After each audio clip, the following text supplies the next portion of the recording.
So hello everyone, welcome to the second annual Global Goddess Fest, a week-long virtual festival uniting female leaders, entrepreneurs, and creatives worldwide. So today we have Melissa here. Thank you so much for joining us. Thank you for having me. Yeah, and so Melissa's tuning in from Petaluma, California, and we actually recently met at an event and just totally hit it off. The first day we went and grabbed lunch, and we just started talking about so much. we were sharing about what we each do. Melissa is a spiritual life coach that teaches manifestation. And then we were talking about the Global Goddess Fest and the importance of diversity, especially in the spiritual female leaders community worldwide. And so I'm just super excited to have you here and to kind of bring what we were chatting about during that lunch. It's like, I wish I could have just recorded that to this platform where women from around the world are hearing this. So thank you so much for being here. Yeah, no, I think it's a great subject matter. And I think that right now is a really good time to be talking about it. And people have a real willingness right now to talk about making sure that we have diversity in the spaces that are supposed to be heart-centered. You know what I mean? Like, if we're in spiritual communities that aren't diverse, there's something missing, is my sense of things, right? If you're heart-led, then there shouldn't be any boundaries for anyone to be able to come in.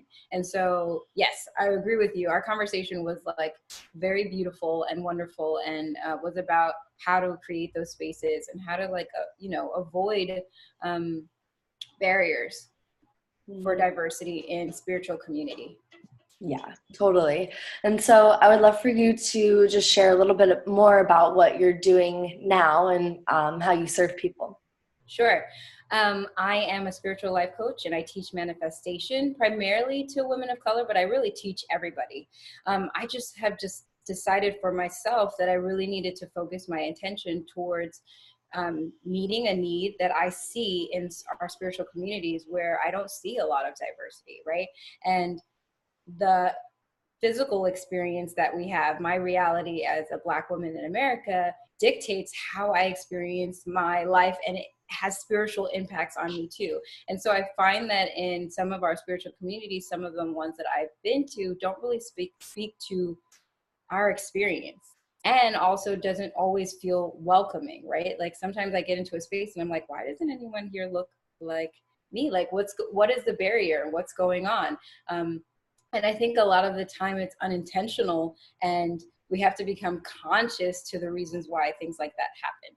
So that's my work. And I'm speaking to women of color because I think we're not in those spaces. Sometimes we're not hearing the same things, and everybody, from where I stand, everybody needs to be able to tap into their personal power. Manifestation is just like your God-given right.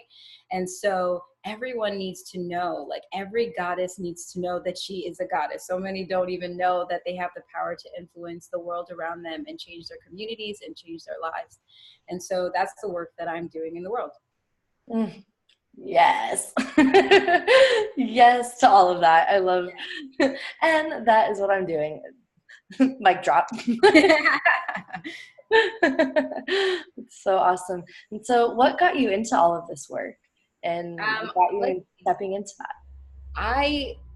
I've always been a healer, which is, I think people say like, oh, I used to sing when I was 2, but I feel like I've always been a healer. I can remember being a young child and my grandmother praying for sick people and bringing me along, right? Like we went to church, and like if somebody was sick, we'd go to the hospital and we'd hold hands and we'd sing songs and we'd pray over them. So I grew up kind of knowing that my intentions and my hands were gifts that could bring healing. And so I entered the healing space as an energy medicine practitioner, and it just kind of transformed into, it turned into people coming to me for physical ailments, and then it transitioned into people coming into me for help for spiritual elements and wanting to change their lives. And that birthed into me deciding that, hey, I recognize in myself a personal power to change the world around me. I really want to give this gift to everyone else. Like energetically, you can change your life, you can change the life of others around you. And so I just decided everybody needed to know that, and that I was going to make it my work to make sure that people knew. Yeah, amazing. And so what would you say are like some of the hardships that you've been through while being on this path, because it's like so easy to be like, yeah, this is fucking awesome, but also like there's always the pieces of like the hardship that we go through, and I would love to hear some of that. Really appreciative of that question, because so often we hear the story without the stumbling blocks and the walls and whatnot. And whenever I hear somebody who I look up to tell me like, oh yeah, and then I busted my butt over here and it didn't work and I failed, I feel better. Yeah. I feel more human. They feel more human to me, and I feel better. Absolutely. I think stumbling blocks for me was one, I had to get out of the paradigm of what I was supposed to do. You know, I grew up in a home where my mom was a single parent and I was the youngest of three. And so I really felt compelled to do the right thing all the time. I wanted to support my mother and be there for my siblings. And that meant that a lot of the dreams that I had for myself really were revolved around filling a role that I felt was needed. And I pushed aside things that were like on fire in my heart. And so one of my stumbling blocks was like, how do I actually step into what I feel called to do versus what I'm supposed to do? And I think that's a big deal for women in particular. I know that men struggle with it also, but we are just, our nature is to take care. And I think for me, I stumbled when I decided I wanted to do something different, when I wanted to tell my parents, I'm going to do something that isn't one of your three options that you had for me, right? Because I wasn't going to go into doctor, lawyer, box, whatever. That was one of the biggest hurdles for me. Also, it made me think like, am I a failure if I don't step into what other people have expected of me? Another thing was really being accepting of my gifts, right? So like I always knew I could heal. And yet when it was time for me to make the declaration, I was very skeptical that people would take me seriously, right? And so that actually hindered a lot of healing for people and for myself, right? Me being unwilling to step into my own personal power actually held me back. And now I think, how many people could I have helped if I was willing to, if I wasn't afraid and if I had stepped into who I was. And I think that's such an important topic. I think so many people get stuck there. Let's see, what else have been stumbling blocks? I don't know. I guess when I get to every level that you get to, you gotta reconfront with stepping into yourself. That's how I see it, right? I'm teaching manifestation, and what I'm really saying is like, you're fully capable of doing whatever the heck you imagine, but every step of the way, you really run into a block that you might run into a block that's like, whoa, this too? Like, can I actually do this too? And I've had those every day of my life. Every time I step into something new, I kind of get a pause that's like, really? And then I got to dive into it. And that's normal. I think that's really what is the biggest lesson from all of that, is that I think that that's normal. Every time I run into a part of me that's like, I don't think I'm ready for this. Now I know it's like, okay, I was expecting you to say that. Let's do it anyway. Yeah. Yeah, taking that risk and just doing the jumps, even though it's like, yep, I'm going to fail. Yeah. I like that, failing forward. Just keep failing, and it's gonna take you on your path, and it's gonna happen either way. I just thought of something else that I should probably mention while we talk about diversity. I definitely have felt, I've definitely felt like blocks have come up when it's been me wanting to do my work, wanting to heal other people, and then feeling like I haven't had the spaces or the communities to really speak to. It can be a stumbling block to be the odd man out in this work because it doesn't feel right. So that's something that's definitely come up when I've been in spaces where I'm like, is this a safe space or not? And not knowing, and have to kind of feel it out. Mm-hmm. And so what would consist of, what would be in the space to make it feel like it was safe for you? Ooh, that's a good, juicy, lovely question. I love it. Okay. One of the things that really helps me to feel safe is when the people that I'm around actually can acknowledge their own bias. including me, right? When I run into people who have no awareness that they have bias, that scares me shitless. It really does, because it says to me that you aren't aware that you've got judgments going on that are at play that you're not paying attention to. And we all have them. Everyone has them.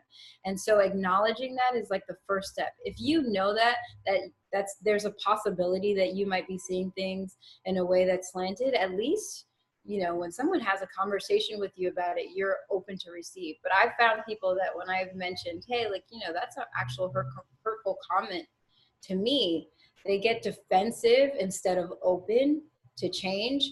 And so one of the things that really makes the space feel good and safe is when I can see that the people around me are aware that they have biases, right? When we can be open about it and, like, you know, non-judgmental about the fact, like, hey, we kind of are culturalized to have certain opinions and views. Some of them are unconscious. You can be conscious about that, even if you don't know exactly what they are. Mm-hmm. Yeah, I think that's such an important topic, and it kind of stems from, I think, the environments that we find ourselves in, to the quality of conversations that we're creating, and really opening up to what is possible, what can be created in this world where we all are being connected through technology. Right. And so even though we do have these cultural environments that define us and ways and perspectives, the thing is that those are all getting totally obliterated. Oh, yeah, we can totally do that. We can be very intentional. I mean, when we met, just, I don't know how long ago it was now, but I remember that there was a conversation that came up, and I'm not sure if you were there, but there was like 6 of us, and we just decided, hey, we're going to get together in the future, and we're going to make sure that whatever we decide to do is diverse. We're like, that's what we're doing. We're being intentional about it, because, you know, you can't be unintentional about it anymore. Mm-hmm. In a lot of ways, the reason why there's so much separation and division between us is because in the past, people have been very intentional about keeping us apart. And the only way to heal that is to be very intentional about making sure that we come together. Yeah, totally. And I think that's such an important piece to focus on, is like to get over the hurdles of where the society and the world is now. We have to take those extra steps to make sure that we are bringing the full party in. And how much more fun is the full party when we have all the different size, shapes, colors, vibes. I know, it's so juicy. It's so much richer. Everything feels so much better. We learn so much more, and we really step into the fullness of our humanity. I mean, nothing makes the world feel small more than meeting somebody who's like completely different than you, and then you're laughing about the same thing, right? Like, that's like same heart space. You have the same joy, and then, you know, like, we're all human. We're the same. And as often as possible, that's what we should be doing. We should be creating spaces so that we can bask in that humanity, and then, like, really be honest and authentic about our spirituality, right? There's no reason for a lack of diversity in spirituality. It doesn't make sense. It's a heart-centered practice. It shouldn't, that's just not how it should be. And if that's the way that it is for you, you got to figure out how to make some change. Mm-hmm. Totally. And so just to share with the viewers that are watching, Melissa's giving some free gifts, which are amazing. Thank you so much. The first one is 3 steps to manifest. And the second one is let that shit go, 7 things that you can get rid of for more money, love, and sacred success. Is there anything you want to speak on regarding those 2? I just want to say those 2 are really about making your magic happen. You know, there's a lot of people who speak about personal power, and it's about like brute force most of the time. It's about working really hard and grinding and pushing. And I really think that our power is a lot stronger than our physical force, right? Like, you can tap into your spiritual power and make things move while you're sitting in your chair. And that's what I teach, and that is what you'll learn in those 2 freebies. Awesome. Ooh, I can't wait to download them. So thank you so much for being here, Oh, for my sharing.